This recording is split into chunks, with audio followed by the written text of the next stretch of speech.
Pues bienvenidos todos los que pudieron ingresar a esta primera conferencia que vamos a tratar en Foro Venoso Mexicano. Es uno de los programas que estamos organizando.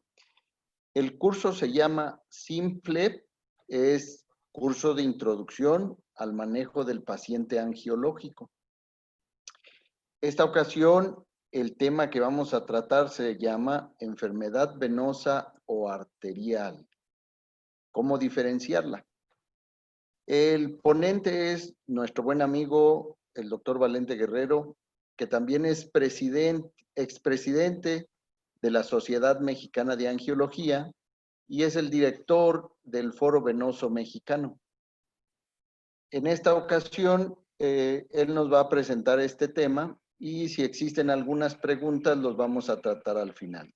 Doctor, bienvenido, buenas noches. Gracias, Artur. Bienvenidos a todos. Gracias por estar acá. Como lo platicaba el doctor Parra, el objetivo de este curso es el de actualizar, tratar temas de mucho interés en relación a la flebología y los problemas linfáticos. Vamos a empezar con el número 1 o el número 0, en donde es muy importante que entendamos y podamos diferenciar una enfermedad arterial de una enfermedad venosa. Entre los comentarios que tenemos entre los angiólogos es muy frecuente el hecho de que llegan pacientes referidos como problema, una úlcera que tiene en la pierna y lo refieren como una úlcera de origen venoso y resulta que es una úlcera de origen arterial, que el tratamiento es completamente diferente. O viceversa, viene un paciente con una úlcera venosa y le están tratando como arterial. Entonces, para nosotros es muy importante que ustedes se queden con las bases suficientes para poder hacer un diagnóstico de un problema arterial y un problema venoso. Vamos a empezar. Voy a compartir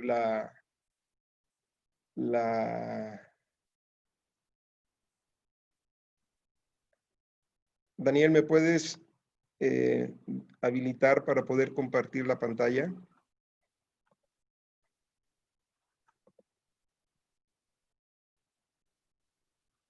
Daniel. Voy.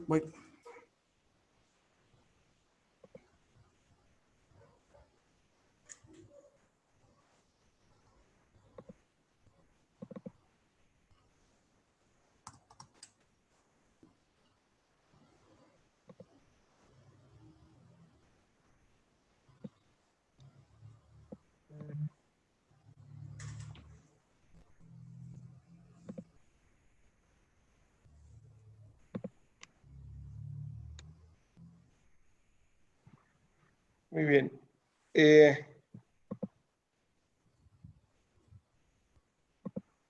Perdón. Vamos a empezar. Estoy acomodando aquí la pantalla para que no estorbe. Ahora sí. Vamos a empezar con algo tan simple como el recordatorio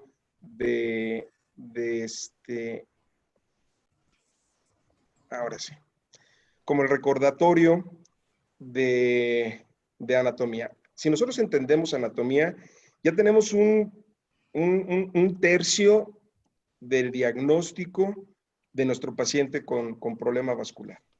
Yo creo que todos recordamos que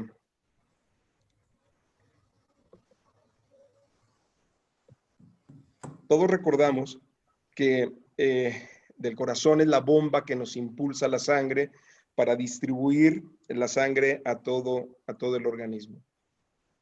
Vamos a enfocarnos exclusivamente en las piernas, dado que es el punto que nos va a interesar. Entonces, la sangre impulsa, el corazón impulsa la sangre hacia las piernas, distribuye todos los nutrientes que necesitamos y después las venas regresan la sangre al corazón. Esto tan simple, esto que dicen, bueno, sí, ya lo sabemos. Esto es muy importante para que vayamos entendiendo y encajando junto con la fisiología y podamos entender lo que es la patología vascular.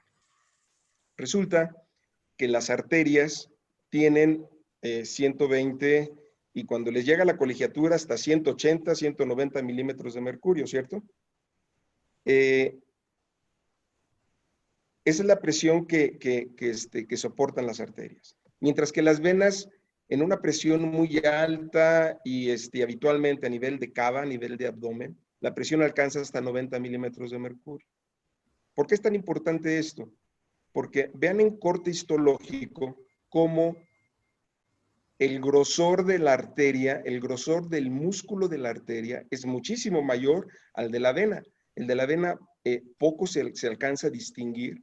¿Por qué? Porque la arteria tiene como función, aparte de sostén, tiene como función también regular la velocidad sanguínea en base a la contracción o a la dilatación. Pero en la arteria, aparte de que soporta grandes presiones, su capa muscular sirve precisamente para eso. A diferencia de la vena, que tiene una capa muscular muy, muy pequeña, dado que nada más es de contención, su función es de contención. Entonces, entendiendo esto, vamos con un poquito de fisiología. El corazón es la bomba que impulsa la sangre hasta las piernas, hasta las extremidades inferiores.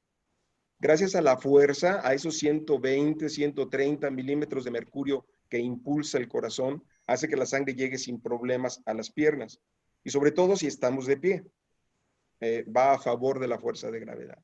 El problema es más problemático, más bien, el ascenso de la sangre en las venas. Pensando que estamos de pie, el ascenso, ir contra la fuerza de gravedad, y como no tenemos un corazón en cada pie que nos impulse la sangre de regreso, pues es más, causa más dificultad del que asciende.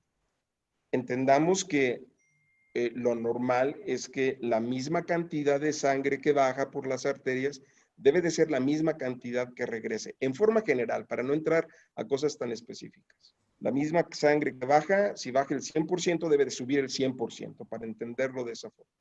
Entonces, ¿qué hace que la sangre suba?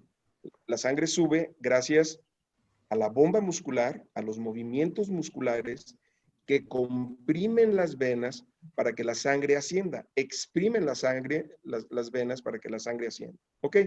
La bomba muscular comprime las venas, la sangre asciende, pero gracias a unas válvulas de una pared extremadamente delgada que están juntas, lo que las hace fuertes es precisamente que están juntas.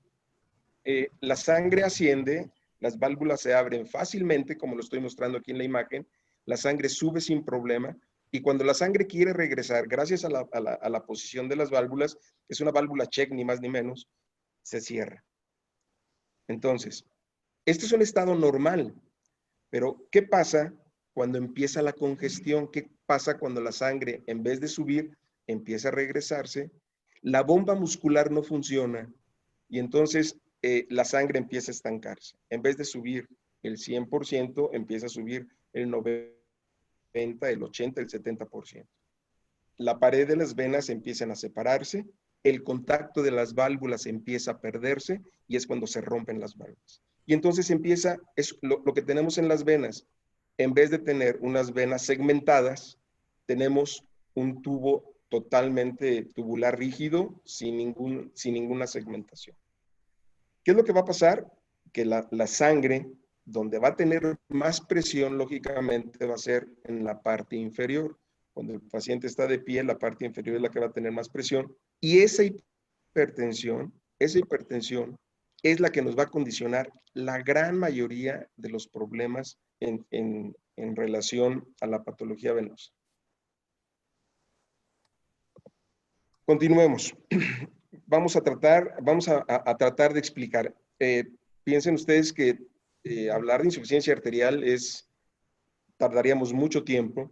Sin embargo, voy a tratar de que sea un poco compacto para que lo podamos entender. Sobre todo las cosas más importantes para que tengamos una idea clara de todo esto. Continuamos con el conocimiento del impulso de la sangre por el corazón hacia las piernas. Y la insuficiencia arterial, como se denominan los problemas arteriales, puede ser aguda o puede ser crónica. Aguda, pues gracias a un accidente, gracias a una herida por arma de fuego, una herida punzocortante, una fractura que alcanzó a lastimar la arteria, un émbolo que se soltó del corazón y se estancó en alguna parte de la pierna. Es decir, es un proceso de instalación aguda. Y el proceso crónico es como los pacientes diabéticos, los pacientes fumadores, que las arterias empiezan a cerrarse paulatinamente hasta que producen un estado final de isquemia que nos lleva a pacientes como el que tenemos aquí en la fotografía. El diagnóstico, más que nada para que ustedes se queden con una idea muy clara de cómo hacer el diagnóstico de insuficiencia arterial, los americanos hablan que son 5P.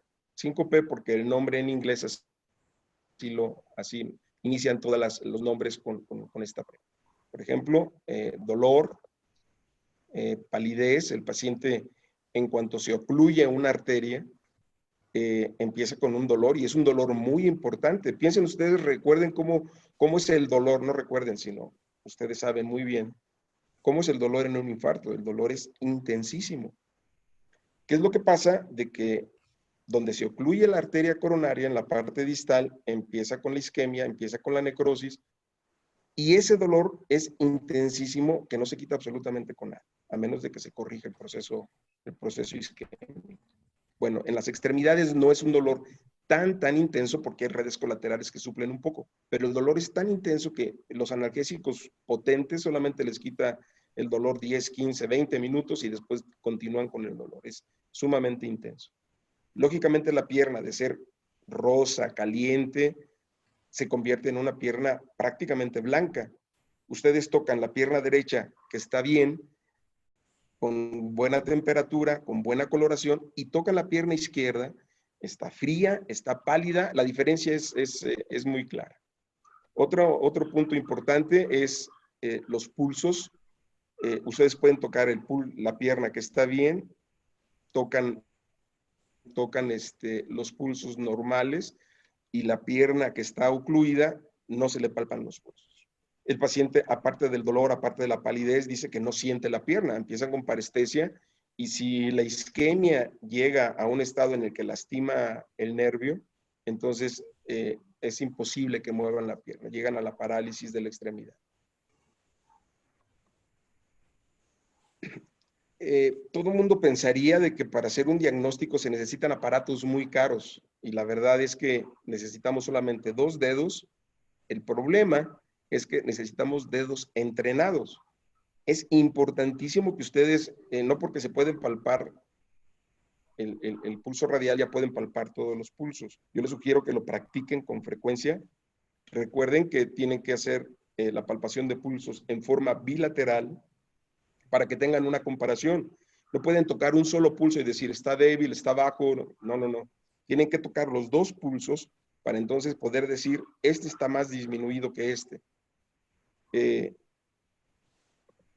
Los pulsos sabemos que están a nivel de femoral, a nivel de la región inguinal, atrás de la rodilla, que no es fácil localizarlo, pero con práctica, por eso es que les pido que practiquen mucho esto, que con práctica lo realicen. Y abajo en el pie, con las 2 imágenes que tenemos, el tibial anterior en la parte superior y el tibial posterior en la parte inferior. Pero, insisto, no solamente pongan los dedos si quieren sentirlo, tienen que buscarlo, tienen que moverlo, tienen que comprimir, separar, hasta que lo localicen. Quédense con esta imagen, de las arterias. En la parte superior, una arteria totalmente normal. Vean cómo se ven las 3 capas, la adventicia, la masa muscular y el endotelio. Y por aquí pasa el 100% de la sangre. Conforme va evolucionando, conforme van creciendo las personas, las placas de ateroma empiezan a ocluir la arteria. Lógicamente, en una arteria con estas características, el pulso se siente, pero extremadamente bien. A la primera lo localiza. Cuando empieza la oclusión de la arteria, empieza a disminuir la intensidad del pulso.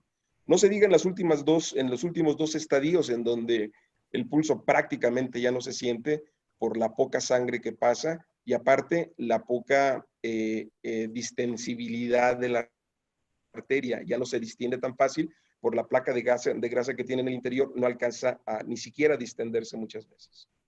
Esto ¿a dónde nos lleva? Como ejemplo, esto es una angiografía. La parte central blanca es el medio de contraste que pasa por la aorta. Esto que ven aquí es una aguja. Este es un estudio que se hacía anteriormente. Esta es una aguja de Dos Santos. Por la parte dorsal se introducía esta aguja de un tamaño muy, muy significativo. Entrábamos sobre la aorta, tronaba al momento de que entraban. Yo tuve la suerte, algunos amigos me dirán viejo por esto, pero tuve la suerte de poder hacer ese tipo de estudios. Y bueno, aquí vemos la aorta está ocluida exactamente abajo de donde están las dos renales. Vean las imágenes de los riñones y de aquí para abajo ya no pasa sangre, ya está ocluida a este nivel. Pregunta, ¿cómo creen que estén los pulsos de este paciente si está ocluido a nivel de renales? ¿Cómo creen que van a estar las piernas? ¿Van a estar calientitas, hinchadas, rojas? Por supuesto. No va a haber pulsos desde femoral hasta los pies, hasta distales. ¿Sí? Las piernas van a estar frías, mucho dolor, por supuesto. ¿Cómo va a estar este paciente? Miren, esta es una imagen, es una angiografía donde se ve esta es la aorta, esta es la ilíaca de la pierna derecha, pero la ilíaca de la pierna izquierda está ocluida. Entonces, la pierna derecha seguramente va a tener unos buenos pulsos a nivel femoral, a nivel popliteo, y las tibiales se van a poder palpar bien, presumiendo que tiene una circulación adecuada. Sin embargo, ¿cómo va a estar esta pierna, la pierna izquierda? ¿Va a tener pulsos desde femoral? ¿Va a tener pulsos en poplitea? ¿Cómo van a estar los pulsos en el pie? Por supuesto que van a estar ausentes, ¿no? En este otro caso, tenemos una oclusión en la rodilla, en la arteria poplitea. ¿Cómo va a tener pulsos femorales este paciente? Si la oclusión está a nivel de poplitea, ¿va a tener pulsos en la femoral? Claro que sí. ¿Va a tener pulsos en la poplitea? Claro que no. ¿Cómo va a estar el pie? ¿Hinchado o frío? Pálido. ¿Sí me entienden? Lo importante nada más es la pura anatomía. Con la anatomía lo entendemos qué es lo que está pasando con este paciente. Entonces, si ustedes tocan una pierna y la tocan de la ingle hacia abajo y de la ingle a la rodilla está caliente y de repente bajan y está totalmente hipotérmica, entonces clínicamente saben que la oclusión está a nivel de la rodilla. O si toda la pierna está fría, clínicamente saben que la oclusión está a nivel de la femoral, a nivel de la ingle. Por favor, quédense con esta imagen, con esta idea de lo que sucede en las arterias a todos niveles, no nada más en las extremidades inferiores. Esto puede suceder en los brazos, puede suceder en las carótidas, puede suceder en el corazón, en cualquier nivel. Ejemplo, vean este paciente como es una angiografía en donde solamente está la imagen de la rodilla hacia abajo. Miren, estas son las rodillas, esta es la parte final de la femoral, esta es la poplitea, y después acá abajo se divide en tres arterias, una tibial anterior, tibial posterior y la peronea. Pero vean ustedes cómo no tiene absolutamente nada. La poca sangre que le llega, incluso aquí hay una oclusión completa. Vean acá alcanza a llegar un poco de sangre, pero se amputa completamente las arterias. Las tres arterias de la pierna están amputadas. ¿Cómo creen que tenga usted esta pierna? Esta es una oclusión que sucede con mucha frecuencia en los pacientes diabéticos. Los vasos tibiales se afectan con mucha frecuencia.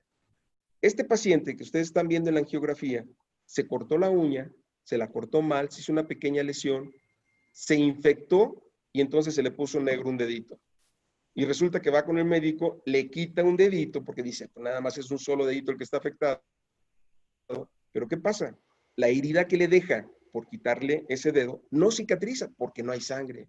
Recuerden ustedes que no va a haber ningún líquido, parche, crema, sustancia, árnica, goicochea, que produzca cicatrización.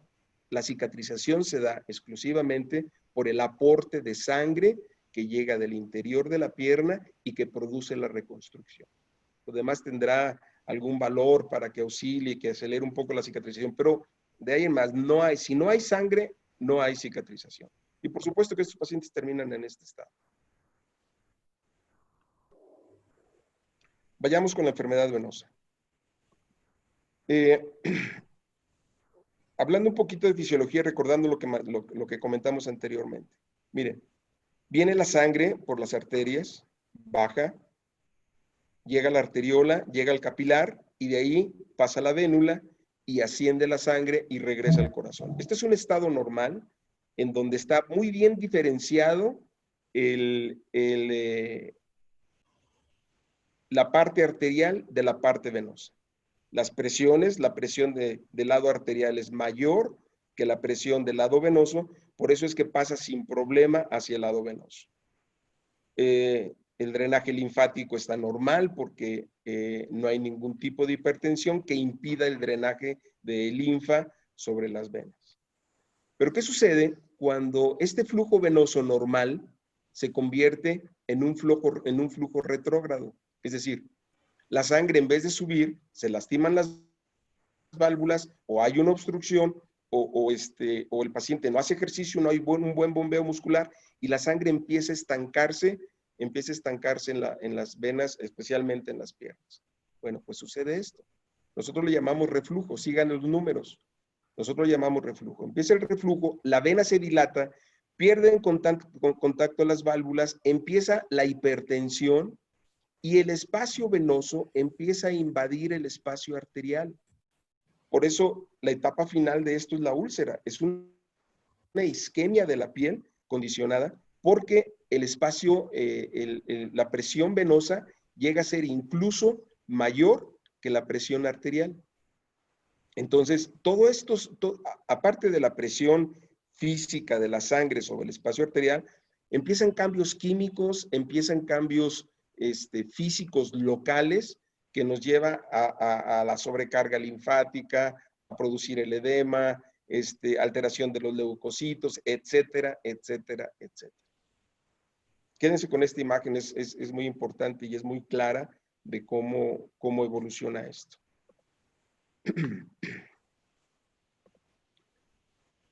Ejemplo, las cantidades que estoy presentando aquí no son reales. Estoy tratando de que ustedes me entiendan lo que significa el que tenga la hipertensión en las extremidades inferiores. Este es un ejemplo.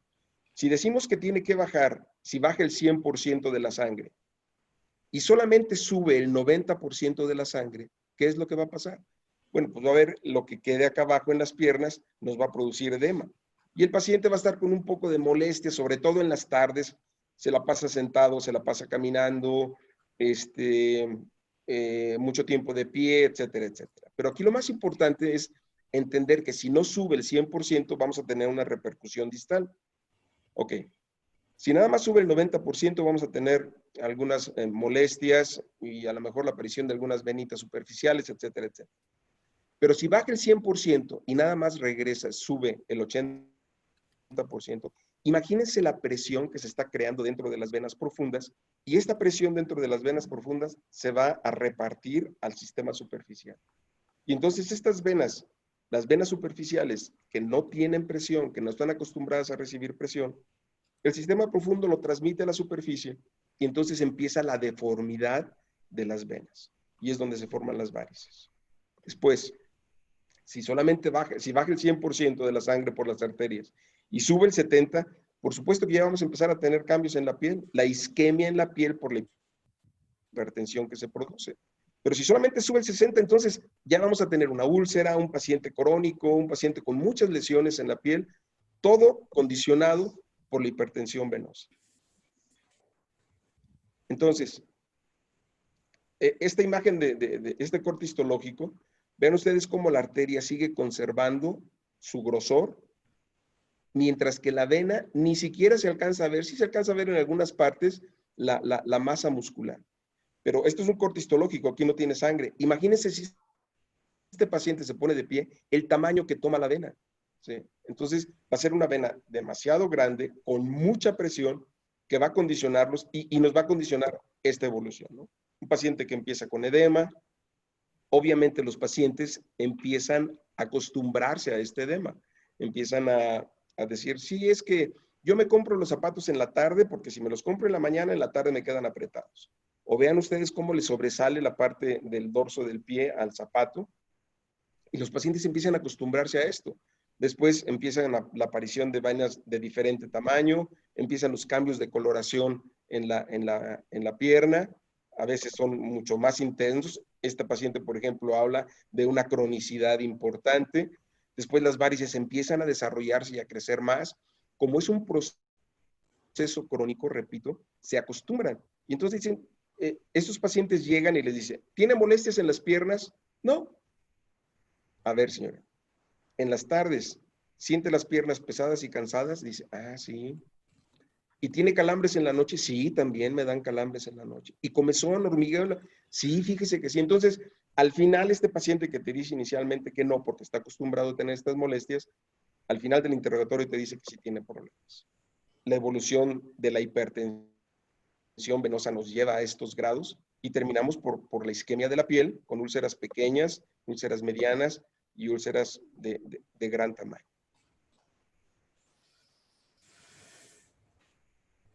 Todo condicionado por la hipertensión venosa. Pregunta, ¿de qué les sirve a ustedes ponerle cremas, pomadas, ungüentos, botas, parches? ¿De qué les sirve si no tienen controlada la hipertensión venosa? ¿De qué les sirve tratar las varices con láser, radiofrecuencia, escleroterapia, con la técnica que ustedes quieran, si no tienen controlada la hipertensión venosa? Entonces es de suma importancia el que tengamos en mente que la imagen del iceberg, ¿recuerdan? Ustedes, vamos a ver acá arriba varices y úlceras, pero el fondo del iceberg es la hipertensión venosa. ¿Cuál es la evolución de la hipertensión venosa? Bueno, pues es la hipertensión nos va a producir la congestión, nos va a producir edema. El edema nos va a llevar a que la presión del sistema profundo se transmita al sistema superficial. Estos cambios de esta presión, por esta presión y la cronicidad nos lleva a dermatoliposclerosis. Todo el tejido celular subcutáneo se hace duro, se endurece. Y así como se endurece, también obstruye la alimentación de la piel, por eso cambia al color oscuro hasta que finalmente se abre y terminamos en una úlcera. Vuelvo a preguntarles, ¿de qué sirve que ustedes le pongan cremas, ungüentos, pomadas, miel de maguey, pañal con orina de niño recién nacido, placenta? No saben la cantidad de pacientes que han llegado embarrados de miles de cosas en la úlcera. ¿De qué me sirve poner todo esto si no tengo controlado el origen del problema, que es la hipertensión venosa? ¿De qué me sirve ponerle cremas para quitarle la mancha gris del tobillo? ¿De qué me sirve tratarle las varices si no tengo controlada la hipertensión? ¿Por qué trato el edema con diurético, por el amor de Dios? Ustedes le dan diurético a una persona mayor de 60 años y la están metiendo en un riesgo alto de deshidratación con un riesgo alto de trombosis. Entonces, cuidado con ese diurético que creen que ustedes, está hinchado una pierna y le dan diurético como si fuera un problema renal. Ojo con eso, cuidado con eso. Recuerden ustedes que si van a tratar un problema, tienen que tratar el origen para que el problema subsecuente se cure. La idea de esta plática es que ustedes tengan los conocimientos básicos y sobre todo la motivación para que vayan y lean un poquito acerca de insuficiencia arterial, vayan y lean un poco de insuficiencia venosa. La mayoría de los libros todavía sigue llamándolo insuficiencia venosa. La denominación que se le da actualmente es enfermedad venosa crónica, pero la mayoría de los libros lo pueden encontrar como insuficiencia venosa. Y es muy fácil, es muy sencillo si ustedes entienden la anatomía y la fisiología. Creo que van a poder hacer y sorprender a mucha gente diciéndole, no, esto no es un problema venoso, esto es un problema arterial, o no, miren, este es una lesión característica de un problema venoso muy diferente a este paciente, un paciente del doctor Parra precisamente, en donde vean cómo está la isquemia y lo que condicionó.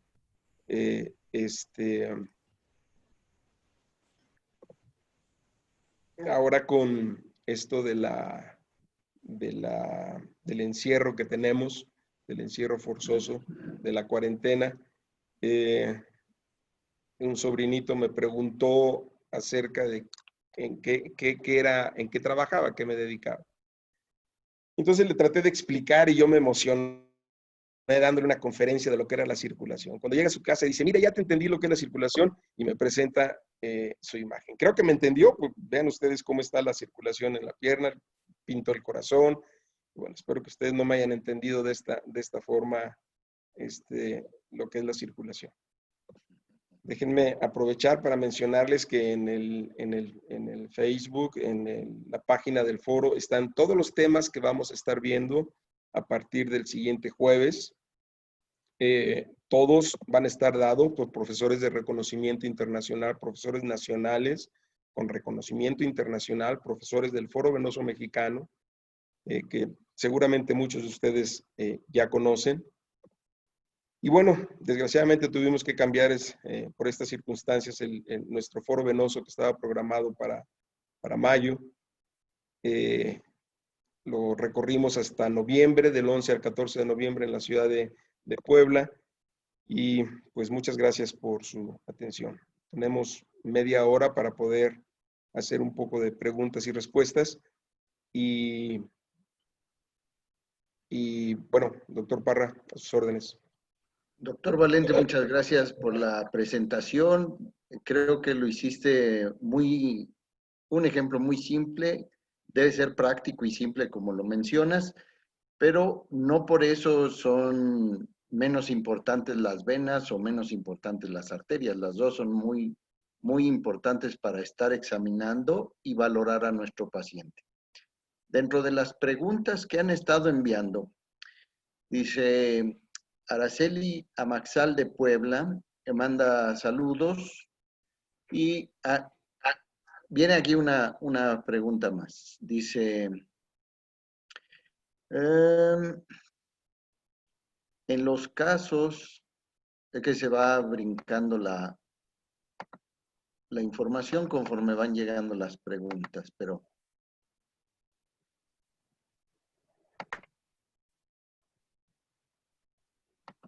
dice,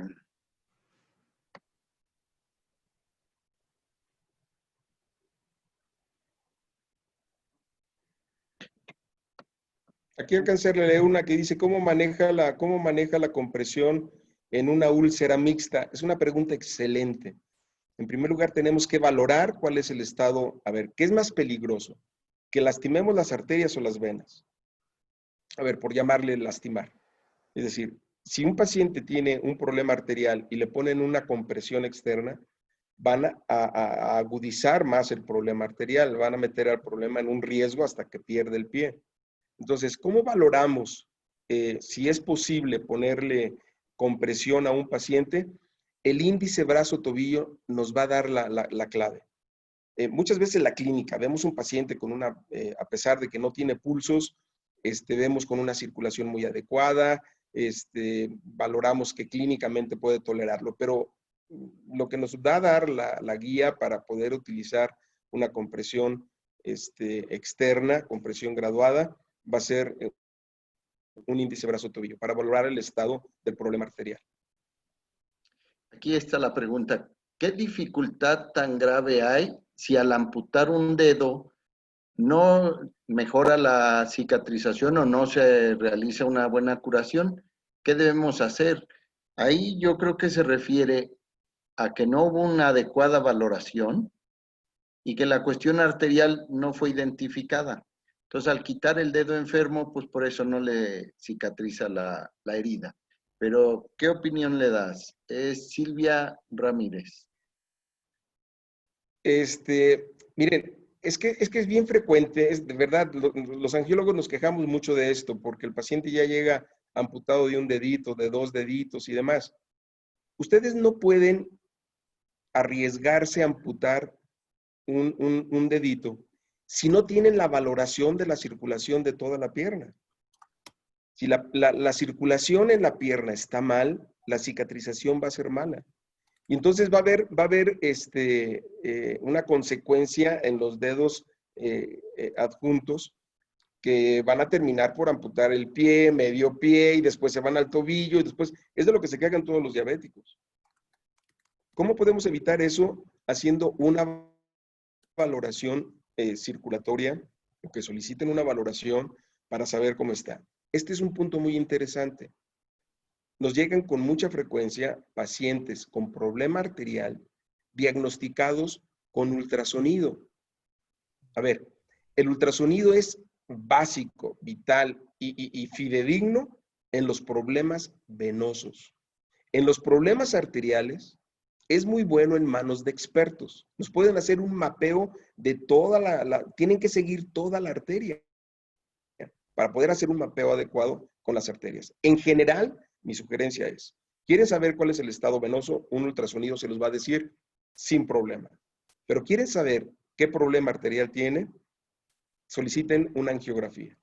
No va a haber de otra. Insisto, a menos de que hay gente que tiene mucha experiencia y que sigue toda la arteria y que puede hacer un mapeo perfectamente bien para poder definir el estado de sus arterias. Aquí hay un comentario. Perdón. Sí, eras tú. Hay una pregunta muy interesante aquí, Arturo, que Valente creo que es de las personas más indicadas en todo México para contestarla. Dice, Vale, ¿cuáles pueden ser las indicaciones de escleroterapia en adultos mayores? A ver, es importante que conozcamos, antes de agarrar una aguja e inyectar una vena, cuáles son las indicaciones y cuáles son las contraindicaciones. Son clarísimas, no pasan de 10. ¿Sí? Entonces, si nosotros tenemos un paciente que tiene insuficiencia arterial, un paciente que no camina adecuadamente, acuérdense que el enemigo más importante de los pacientes con enfermedad venosa crónica es la hipertensión, es la inmovilidad, la falla de la bomba muscular, etcétera, etcétera. Entonces, si este paciente mayor de 60, 70 años, oye, ya es preocupante que dicen esos adultos mayores de 60 años y ya casi llegamos. No, todavía nos faltan mucho. 2 días. Si este paciente de edad camina, hace ejercicio, no tiene problema arterial y demás, fácilmente pueden administrar el tratamiento con esclerosis. Pero si este paciente está inmóvil, sedentario, obeso, su bomba muscular es deficiente, a esos pacientes ni le haga nada por el riesgo, aparte de que no va a surtir efecto el tratamiento, y número 2, el riesgo de que la inflamación, la pequeña inflamación producida por la escleroterapia, corra hacia el sistema profundo por alguna perforante y produzca una trombosis venosa profunda, es alta. Sí. Aquí hay otra pregunta muy relacionada. Dice, ¿el manejo de la hipertensión cuál sería en estos pacientes? Pues el deambular, quitar los factores de riesgo y lo que mencionaste, ¿no? Que el paciente haga movilidad de dorsiflexión y contracción de la bomba muscular. Exactamente, miren, el tratamiento en general de la enfermedad venosa crónica son 3 cosas. 1, medicamentos venoactivos. 2, compresión elástica cuando está indicado. Y 3, que es el 80% del tratamiento, medidas de higiene venosa. Es decir, ejercicio, activación de la bomba muscular, posición, ¿sí? Evitar la hipertensión venosa. a un paciente con hipertensión venosa de 40 años, pues tú lo mandas a hacer ejercicio y la bomba muscular te va a funcionar perfectamente bien. Pero un paciente de 80 años que está la mayor parte del día sentado sin movilizarse, ¿qué tienes que hacer? Pues estimular la bomba. Si no puedes ponerle calcetín de compresión porque no se mueve, la va a molestar y te va a mandar muy lejos con el calcetín. Bueno, entonces, hazlo caminar, no con los pasitos pequeñitos que dan, porque ahí nada más están utilizando hueso. Tienen que dar pasos más largos para que puedan utilizar la bomba y hacer funcionar la bomba muscular. Levantar sus piernas 15 minutos cada 3, 4 horas. ¿Sí? Movimientos en el aire en sus piernas, acostados, y evitar estar sentado en lo más posible. ¿Sí? Medicamentos ayudan, por supuesto. Y si es un paciente sedentario, con varices, congestión y demás, pues hay que protegerlo, hay que darle algún antiagregante plaquetario e incluso dar algún anticoagulante en determinado momento. Esa pregunta igual es muy interesante, es de Karen Reyes de Ecuador. ¿Cómo manejas la terapia compresiva cuando se trata de una úlcera mixta, donde están los dos componentes, arterial y venoso? Sí, fue lo que les platicaba hace un momento, ¿no? De que cómo la manejamos, tenemos que inclinarnos hacia el lado preferencial de la úlcera, ¿sí? Ni más ni menos, el día de ayer me llegó un paciente con una úlcera diabética, sin pulsos, pero con varices. A ver, piensen, la sangre le está llegando todavía bien como para producir varices, para producir congestión. Entonces resulta que la úlcera que tenía no era diabética, no era isquémica, sino era una úlcera condicionada por la hipertensión venosa. En cuanto empieza a mejorar la circulación venosa, seguramente la úlcera va a cerrar. ¿Sí? Pero, insisto, dentro de la balanza en una úlcera mixta, tienen que enfocarse en el tratamiento de lo que está predominante. Si la úlcera puede ser de origen arterial, traten el problema arterial. Pero si la úlcera está predominando la hipertensión venosa, podemos tratar la hipertensión venosa con cuidado. Muy bien. Erasto, no sé si tengas algún otro comentario, alguna pregunta por ahí. Sí, claro que sí. Habla un poco el doctor o es Porfirio Adalberto Garay Portillo y dice, ¿se puede realizar escleroterapia y extracción de vena en la misma extremidad? Me imagino que habla acerca de si se puede hacer cirugía y escleroterapia en el mismo paciente y al mismo tiempo. ¿Vale? Híjole, bueno, es que dependiendo del paciente. A ver, si tenemos un paciente con varices tronculares y con muchas telangiectasias, bueno, primero hacemos la cirugía para deshacernos de la safena, para deshacernos de la vena troncular, y si quedan algunas venitas por ahí, entonces se puede hacer escleroterapia. En el mismo momento, yo aconsejo que no. Primero yo hago la comparativa para tratar las varices de un árbol. Yo quiero tratar un árbol.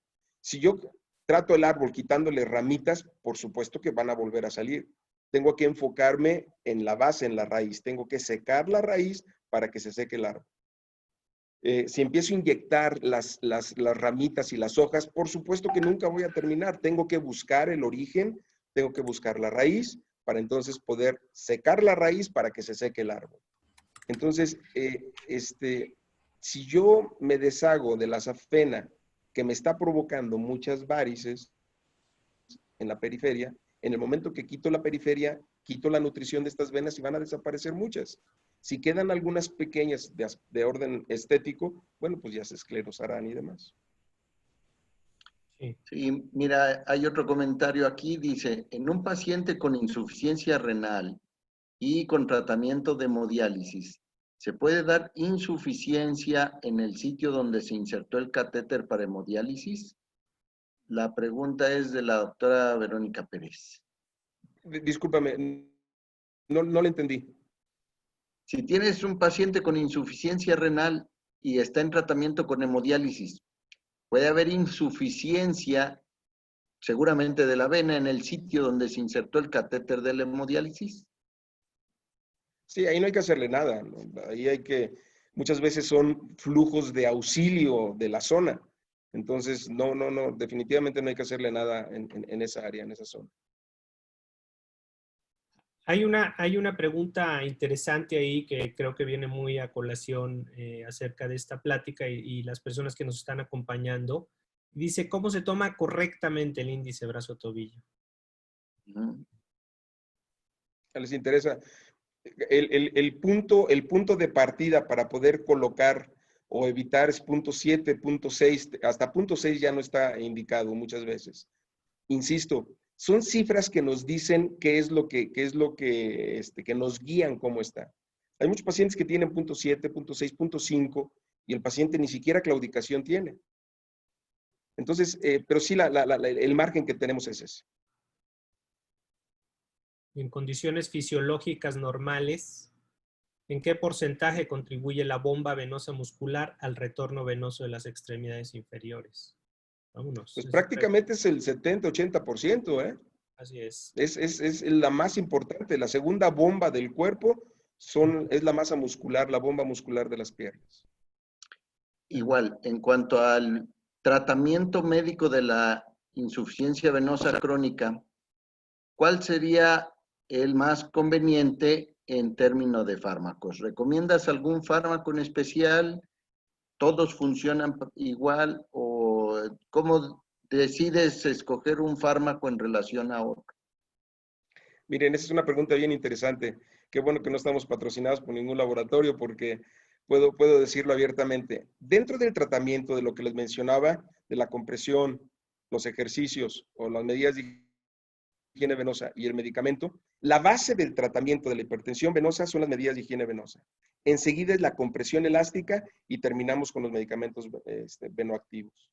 Ahora, los medicamentos, hace 15, 20 años tal vez, los medicamentos se daban como placebo. O sea, tú no podías mandar al paciente a su casa sin darle medicamento. Pero bueno, empezaron a hacer investigaciones y se empezaron a dar cuenta de que existen medicamentos que actúan a nivel del músculo de la vena para hacerla más resistente, para que no se dilate. Ya hablamos de que tiene la pared de la vena es muy delgadita. Entonces, hacer más resistente la vena. Hay otros medicamentos que la pared de la vena la hace más consistente e impiden que la sangre salga. Hay otros medicamentos que actúan sobre el endotelio y que regularizan el estado del endotelio y eso mejora la función de la vena. Hay otros que actúan específicamente sobre los linfáticos. Entonces, decirles a ustedes, un medicamento que funcione para todo, no lo hay. El medicamento deben de darlo de acuerdo al estado del paciente. Deben de escogerlo de acuerdo. Y miren, hay medicamentos que funcionan muy bien en pacientes jóvenes. Y hay medicamentos que tienen una función antiagregante plaquetario que yo por lo personal lo utilizo en pacientes de edad, porque matamos 2 pájaros de un tiro. Entonces, es de acuerdo al estado del paciente el medicamento que tienen que utilizar. No hay uno que digan, y hay un medicamento que tiene muchos y que a lo mejor dicen, bueno, pues le doy un bombazo con todo y nos puede funcionar. Pero vuelvo a insistirles, el puro medicamento no va a hacer que funcione la bomba muscular. El puro medicamento no va a hacer que se reduzca la pared de la vena para que las válvulas funcionen. ¿Sí? El medicamento solo, me atrevo a decir que no sirve. El medicamento, un medicamento indicado con una compresión adecuada y con unas medidas de higiene venosas adecuadas, siempre les va a funcionar. Sí. Mira, aquí hay otra pregunta igual muy interesante. Dice, en relación a pacientes jóvenes, que me ha tocado ver con datos de varices, pero son deportistas sin obesidad, sin comorbilidad y solo tienen el antecedente de padres con enfermedad venosa. ¿Cuál sería el manejo recomendado? Mira, yo les hago el ejemplo. Tengo una paciente que fue excampeona de triatlón con varices. Dice, doctor, ¿cómo es posible que tenga varices si yo hago ejercicio 6 horas diarias? Una ex campeona del TEC de Monterrey, también de natación, con varices. A ver, ¿por qué? Si dicen, pues el ejercicio es suficiente para esto. No. Lo que necesitamos es utilizar los músculos que comprimen las venas para que la sangre ascienda correctamente. Y hay ejercicios básicos para esto. La caminata. La caminata con el paso extendido, lo máximo que se pueda dar, mantenido con una intensidad fuerte, eso nos va a producir la estimulación de cerca del 90% de los músculos de la pierna. Entonces, el caminar, trotar, utilizamos, no llega al 50% de los músculos de la pierna cuando corremos o trotamos. Entonces, esa caminata, imagínense en los pacientes seniles, en donde caminan con un pasito pequeñito para no caerse. Si ustedes a esos pacientes que tienen edema en sus piernas, hay una pregunta en relación a esto. Si estos pacientes los hacen simplemente abrir el compás, van a trabajar más la masa muscular y se les va a quitar el edema solamente con caminar adecuadamente. Y que tengan una regularidad en el ejercicio. Eso es importantísimo. El ejercicio no funciona si no tienen regularidad.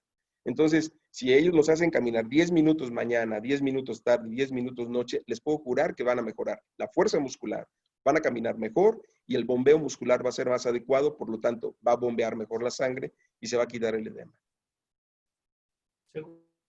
Dice José Agila, según el índice tobillo-brazo, como referencia, ¿cuál es el punto de corte para ya dejar de utilizar la terapia compresiva? ¿Hasta qué nivel, pues, de índice tobillo-brazo ya no usarías terapia compresiva? Abajo de punto 7, abajo de punto 7 ya tener mucho cuidado. Punto 6, algunos autores hablan de punto 6, pero a mí a mí me preocuparía, a mí me daría miedo utilizar una media de compresión en un paciente con punto 7.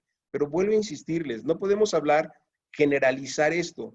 Hay pacientes de punto 7 que no tienen ni claudicación, hay pacientes de punto 6 que no tienen ni claudicación, pero hay pacientes que tienen punto 8 y ya tienen claudicación. Entonces, tenemos que individualizar y valorar al paciente, ver su actividad, ver su estado general y en base a eso poder decidirlo. Pero en relación al índice brazo, punto 7 lo que sugieren la mayoría de los autores de no utilizar abajo de punto 7. Claro.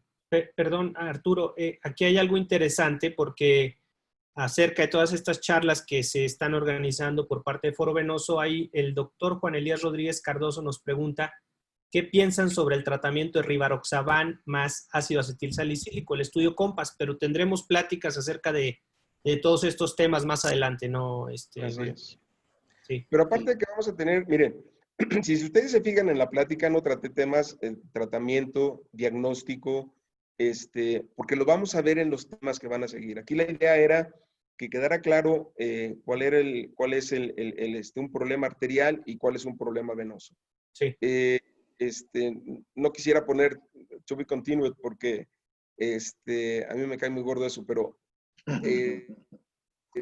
esperemos en los próximos temas les ayuden a definir las dudas que tienen. A mí me gustaría, sé que hay muchísimas preguntas, estoy viendo aquí por el WhatsApp, en Facebook, que hay muchas preguntas. Yo creo que las podemos ir contestando paulatinamente, difícilmente lo vamos a poder hacer en un solo día, pero las vamos a ir haciendo, comprometo a Arturo y a Erasto a que las contestemos paulatinamente para que no se queden con esas dudas. Lo más importante, insisto, estamos a 5 minutos de que terminemos. No sé si quisieran hacer una o dos preguntas más para dar por terminado esto. Yo quisiera hacer un comentario más que pregunta. El comentario es que lo importante es sembrar esa semilla de pensar en la enfermedad arterial para identificarla. Pensar en la enfermedad venosa para poderlo buscar e identificarlo. Si dejas de lado una de las dos, no vas a poder definir bien el diagnóstico y por ende puede fallar el tratamiento para tus pacientes. Entonces, dejando esta inquietud de que hay que buscar la enfermedad arterial o la venosa, creo que es importante. Así es. ¿Erasto? Sí, estaremos... Esta definitivamente fue la plática introductoria y era con un objetivo muy claro, pero quiero insistir en que se seguirá en las siguientes pláticas.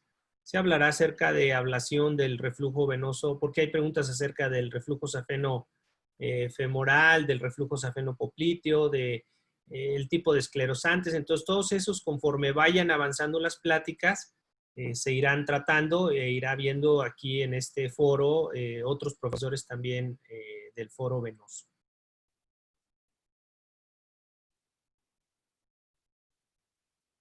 Muy bien. Pues, Valente, muchas gracias por tu participación, gracias por la presentación, creo que fue muy didáctica y pues agradecemos también a todos los asistentes que nos acompañaron en este primer tema y los esperamos en las siguientes conferencias que vamos a estar presentando con el calendario ya establecido. Pues muchas Yo gracias. veo, Arturo, yo veo, y yo quiero saludar, veo en el chat a muchos amigos de Chile, de Argentina, de Colombia. Honduras. Nos da mucho gusto alcanzar a llegar allá con ustedes. Ojalá que se cumpla el objetivo de Foro Venoso, que es el de seguir educando, seguir enseñando flebología. Y bueno, pues bienvenidos y con todo el corazón de Foro Venoso Mexicano. Gracias por estar acá. Cuídense mucho, no dejen de cuidarse, por favor. Y seguimos viéndonos. El doctor Cabezas de Costa Rica está por ahí, vale, también. En Costa Rica, sí. Marchand, el doctor Marchand de Santiago de Chile. Ecuador, El Salvador. De Ecuador, saludos desde Ecuador. Hombre, muchas gracias. Sí, Gracias. yo no quise mencionarlos para no caer en el error de omitir algunos de todos los que nos están visitando. La mayoría los conoces bien, son buenos amigos, y muchos otros que están interesados en conocer también el Foro Venoso y venir a México. Entonces, entrar a la página de Foro Venoso para estar en contacto con esta información. Y está en el Facebook y está en la página del Foro Venoso. La página del Foro Venoso es www.forovenosomexicano.com.mx. Los esperamos con mucho gusto y bueno, les agradecemos nuevamente su asistencia. Insisto, esperamos que esto nutra un poquito más sus conocimientos, sirva especialmente para nuestros pacientes y que cumplamos el cometido por el que estamos. Muchas gracias. Gracias. Pues muchas gracias. Gracias.